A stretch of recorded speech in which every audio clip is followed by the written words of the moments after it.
আন্তর্জাতিক গণমাধ্যমগুলোতে বেশ কিছুদিন ধরেই গুঞ্জন, গোপনে ব্যাপক হারে পরমাণু সক্ষমতা বাড়াচ্ছে ইরান।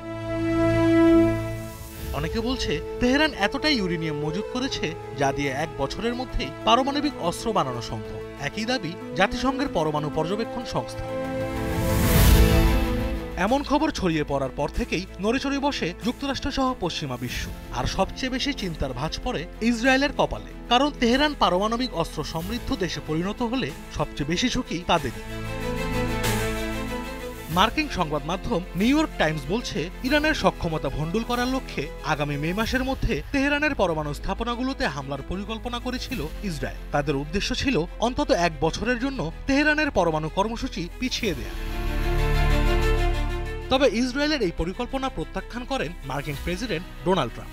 ইসরায়েলকে সহায়তা করার পরিবর্তে উল্টো ইরানের সঙ্গে আলোচনায় বসার সিদ্ধান্ত নেন তিনি। হোয়াইট হাউসের কর্মকর্তা এবং সংশ্লিষ্টদের উদ্ধৃতি দিয়ে নিউ ইয়র্ক টাইমস জানায়, সংঘাত থামাতেই হামলার বদলে আলোচনার পথ বেছে নেন মার্কিন প্রেসিডেন্ট।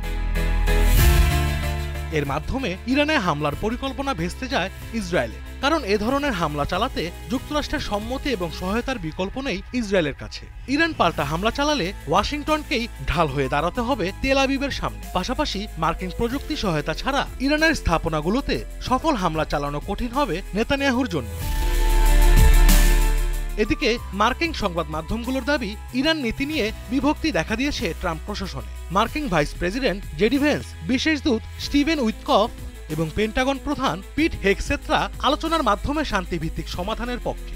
অপরদিকে পররাষ্ট্রমন্ত্রী মার্কো রুবিও ও জাতীয় নিরাপত্তা উপদেষ্টা মাইক ওয়ালস তেহরানের ওপর ভরসা রাখতে পারছে না। তাদের আশঙ্কা, চুক্তি করলেও পরমাণু কর্মসূচি হ্রাস করবে না তেহরান।